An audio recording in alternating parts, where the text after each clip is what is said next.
जय श्री कृष्णा, राधे राधे।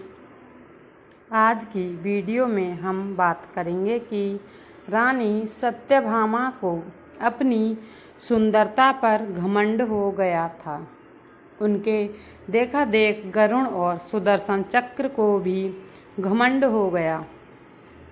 फिर श्री कृष्ण भगवान ने सभी का घमंड तोड़ने के लिए एक उपाय करा। आप सभी वीडियो को पूरा देखें, बहुत ही अच्छी कथा है। ऐसी ही धार्मिक ज्ञानवर्धक वीडियो देखने के लिए वीडियो को लाइक शेयर अवश्य करें।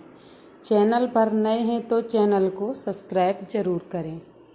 चलिए वीडियो शुरू करते हैं। श्री कृष्ण भगवान द्वारका में रानी सत्यभामा के साथ सिंहासन पर विराजमान थे। निकट ही गरुण और सुदर्शन चक्र भी बैठे थे। तीनों के चेहरे पर दिव्य तेज झलक रहा था। बातों ही बातों में रानी सत्यभामा ने श्री कृष्ण से पूछा कि हे प्रभु, आपने त्रेता युग में राम के रूप में अवतार लिया था। सीता आपकी पत्नी थी, क्या वे मुझसे भी ज़्यादा सुंदर थीं? द्वारकाधीश समझ गए कि सत्यभामा को अपने रूप का अभिमान हो गया है। तभी गरुण ने कहा कि भगवान, क्या दुनिया में मुझसे भी ज़्यादा तेज गति से कोई उड़ सकता है?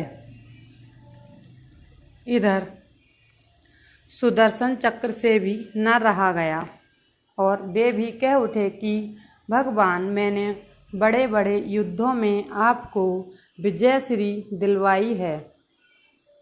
क्या संसार में मुझसे भी शक्तिशाली कोई है? भगवान मन ही मन मुस्कुरा रहे थे। वे जान रहे थे कि उनके इन तीनों भक्तों को अहंकार हो गया है और इनका अहंकार नष्ट करने का समय आ गया है। ऐसा सोचकर उन्होंने गरुण से कहा कि हे गरुण, तुम हनुमान के पास जाओ और कहना कि भगवान राम माता सीता के साथ उनकी प्रतीक्षा कर रहे हैं।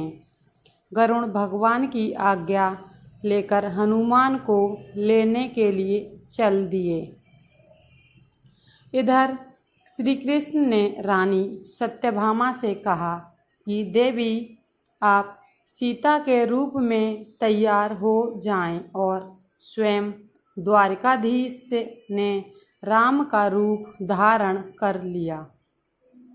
मधुसूदन ने सुदर्शन चक्र को आज्ञा देते हुए कहा कि तुम महल के प्रवेश द्वार पर पहरा दो और ध्यान रहे कि मेरी आज्ञा के बिना कोई भी महल में प्रवेश न करे। भगवान की आज्ञा पाकर चक्र महल के प्रवेश पर तैनात हो गए। गरुण ने हनुमान के पास पहुंचकर कहा कि हे वानर श्रेष्ठ, भगवान राम माता सीता के साथ द्वारका में आपसे मिलने को प्रतीक्षा कर रहे हैं। आप मेरे साथ चलें, मैं आपको अपनी पीठ पर बैठाकर शीघ्र ही वहां ले जाऊंगा। हनुमान ने विनयपूर्वक गरुण से कहा, आप चलिए, मैं आता हूँ। गरुण ने सोचा, पता नहीं यह बूढ़ा वानर कब पहुँचेगा। खैर, मैं भगवान के पास चलता हूँ। यह सोचकर गरुण शीघ्रता से द्वारका की ओर उड़े। पर यह क्या, महल में पहुंचकर गरुण देखते हैं कि हनुमान तो उनसे पहले ही महल में प्रभु के सामने बैठे हैं। गरुण का सिर लज्जा से झुक गया। तभी श्री राम ने हनुमान से कहा कि पवन पुत्र, तुम बिना आज्ञा के महल में कैसे प्रवेश कर गए? क्या तुम्हें किसी ने प्रवेश द्वार पर रोका नहीं? हनुमान ने हाथ जोड़कर सिर झुकाकर अपने मुंह से सुदर्शन चक्र को निकालकर प्रभु के सामने रख दिया। हनुमान ने कहा कि प्रभु, आपसे मिलने से मुझे इस चक्र ने रोका था, इसलिए इसे मुंह में रख मैं आपसे मिलने आ गया। मुझे क्षमा करें। भगवान मन ही मन मुस्कुराने लगे।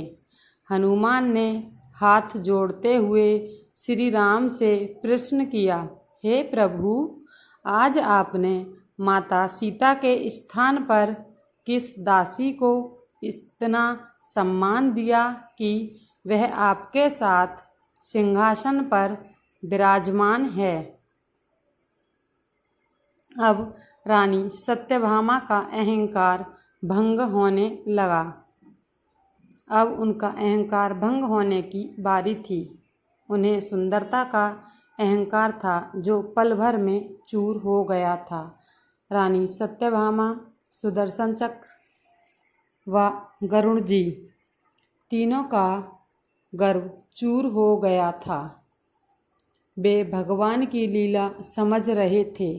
तीनों की आँखों से आंसू बहने लगे और वे भगवान के चरणों में झुक गए। अद्भुत लीला है प्रभु की। अपने भक्तों के अहंकार को अपने भक्त द्वारा ही दूर किया।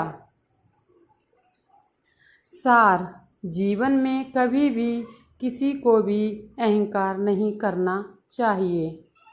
जरूरी नहीं है कि आज जो आपके पास है वह कल भी होगा। आपने अंदर जरा सा भी अगर अहंकार आने लगे तो स्वयं ठाकुर जी हमसे दूर हो जाते हैं। ठाकुर जी को निस्वार्थ भक्तों की ही ज़रूरत है। अहंकारी भक्तों की ज़रूरत ठाकुर जी को बिल्कुल भी नहीं है। आप सभी वीडियो को लाइक शेयर अवश्य करें। चैनल पर नए हैं तो चैनल को सब्सक्राइब जरूर करें।